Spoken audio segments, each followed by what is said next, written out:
Well, if we're going to talk about Trump on that level, then, first and foremost, I think it's easy to be a good maker of deals if you are the guy with the biggest checkbook at the table. So I think Trump making deals as a successful businessman, I don't think he comes into a mutual table when he is the leader of his corporation to negotiate. I think he has an incredible advantage in each one of those situations. Now, I'm not saying he didn't earn that advantage, but I think that if you have the biggest checkbook, that doesn't necessarily make you a great negotiator. It makes everybody that comes to the table with you. Jimmy Carter was president, and he was an entrepreneur and ran on that, and he didn't do anything great as president. And I will say that, as far left as I lean, I do get a little frustrated at times with the left where they act like Trump can't do anything good. Yes. But I got frustrated at the right because they did the same thing with Obama. And that's really what I love. That's really why I was saying, dude, let's have a podcast where we talk for the middle people. Because if you look at it, at least 50+% of the nation is in the middle. 50+% of the nation is not a left or a right, And so what about the majority of the nation that says, man, I don't really love our Republican or Democratic candidate? Or there's tons of people that think that they're in bed with the same people. They're accepting money from centralized banking, they're accepting money from oil companies and Wall Street and everybody else. And so there's tons of people that go, man, I think it's all a big smoke and mirrors. I think it's all a big facade. And that's exactly what I think right now. If you look at the North Korea, South Korea summit, and you see some things that you could really celebrate. However, if you really take a step back from that and look at what has been going on and what the cycle of events are, you have Kim Jong-jung, Wonky Wonk. I never can say his name right because I don't watch the news all the time. But the reality is, he starts making a missile party, and he's sending missiles into the ocean. He's doing intercontinental. He develops all this stuff, and what happens? The world responds, and they're like, oh crap, there's a little crazy man in North Korea that he might possibly do something devastating, and everybody is looking at him saying, oh my gosh, what are we going to do? We have to avoid war. And then, all of a sudden, out of nowhere, you know what? I've decided I want to send some people to the Olympics, and that changes everything. I mean, literally 5 months before that, it's bombs going to be going off anywhere. And now, all of a sudden, he seems to appear open to the conversation about negotiation, about not talking about nuclear arming or de-escalating. It's not de-escalating, but stepping down the amount of nuclear weapons. And everybody gets excited about that because now, oh, look at the progress that we're making. Everybody's taking credit for it. And then they're going to start, I guarantee you, the next step is they're going to start throwing money at them. And they're going to start doing all of this, giving them opportunities and resources. Yeah. And at the end of the day, Trump and America are going to walk back and say, hey, look how great we were. We solved the crisis over there. And Kim Jong-un's going to be sitting there with Dennis Rodman. Look what I did to America. I make them so upset.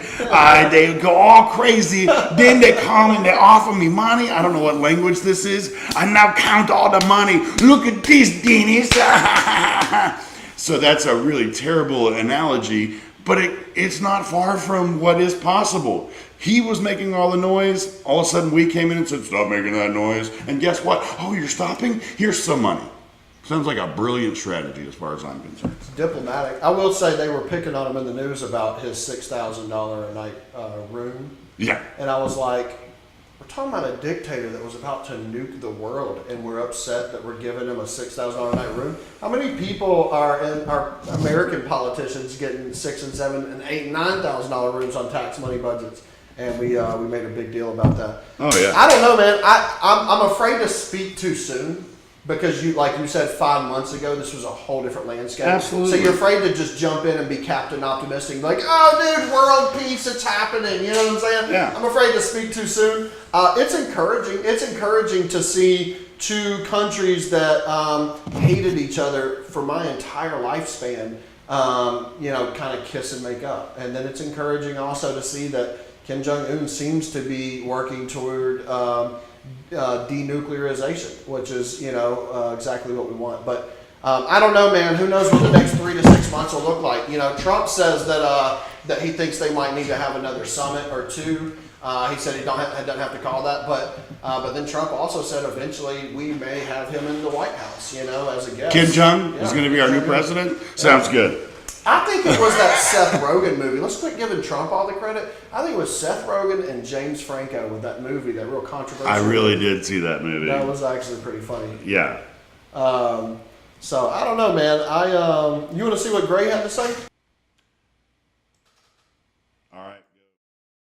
So I thought I'd weigh in on the summit meeting with President Trump and Kim Jong-un.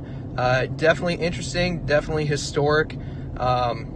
I'm definitely not one of Donald Trump's fans, but I hope that this will happen and it will go the way that everyone wants it to, with, the fairy tale North Korea merging back into South Korea and one unified Korea.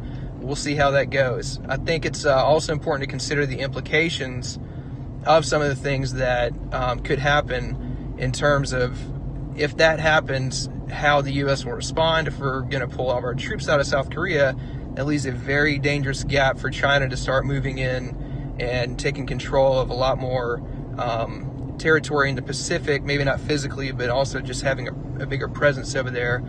So it's important to understand that there are implications in terms of keeping the U.S. over in that region of the world and keeping that stable. So I think that this is a great first step into bringing a unified Korea together, which would be amazing, and it'd be historic to see, seeing families reunited after 50 plus years. I hope everything goes according to plan. Again, not a fan of Donald Trump, but also hope that, that's not just a Donald Trump thing. I hope that he can do that just for, again, moving forward with global relations. So again, I think there's been good progress made. It'll be good to see where it goes from here. So that's all I got. Danny, is it fair to say you're a little more of a Trump fan than the two of us, probably? Man, I'm an American fan. Okay. I want what's good for this country to be good. I want Donald Trump to win at everything he does, because if he wins, we win. That being said, does he say some just some outlandish buffoonery? Absolutely he does. And I have a hard time swallowing that. But I can't be an American and not hope that that we grow as a country and that we become stronger. I think it's awesome. I think it's historic. I think it's historic. You think it's going to stay? I'm just scared to be optimistic. Well, everybody is scared to be optimistic, and I get it, because everybody feels like Trump has a trigger, a quick trigger. But you saw Trump, and to Scott's point when he was talking about Trump's good at making deals, you saw Trump walk away from it. He walked away from the summit, and then Kim Jong-un and the North Koreans did a lot of scrambling to get him back to the table. You think that was just a negotiation tactic? Of course I do. I mean, it's straight out of his book, Art of the Deal. And then Kim Jong-un and the North Koreans did a lot of scrambling to get him back. You might want to hear what you just said. Oh, yeah, absolutely. But I just want America to be fixed. I don't care if it's a Democrat or if it's a Republican. I don't care. I don't understand these people that just wish ill on the president, like just want him to fail. I heard Bill Maher say the other day that he hopes that a recession comes.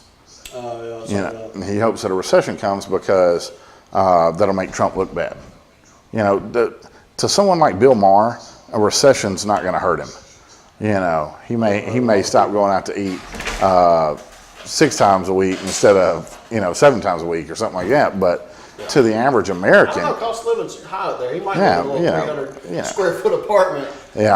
Donate millions of dollars to Obama's campaign and stuff. Yeah. But which it's his right. But I just think a recession would hurt a lot of people. And to your point, you hate when the real leftists just go after him, just to go after him. I hate it when the rightists went after Obama. I hate absolutely. Hate our country. I hate that there's a shooting, and instead of talking about armed guards and instead of talking about metal detectors, we just go straight to gun rights. We've been conditioned to do that. We've been psychologically programmed. Or what race was the person that got shot? Let me look for some memes because this happened, and we talked about it last episode, right? A lot of times it's smoke and mirrors intentionally provided. Essentially, black man got shot.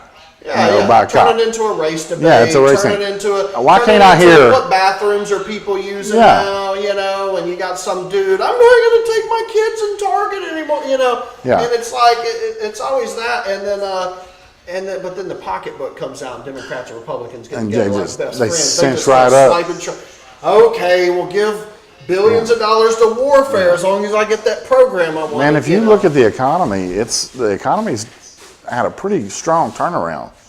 And well, the big question. I mean, is the that Democrats because of hate Trump? The big question is that because of Trump. well, the Democrats are going to say these are just policies that were enacted by Obama that have finally come to fruition. Say an alternate truth when there's a Republican guy, and the Republicans Sure. are going to say an alternate truth when there's a Democratic guy. Sure. And there's nobody sticking up for the people, except for Unparty Garage. That's right. Unparty Garage. That's capital right. at the end. We are standing up for the people.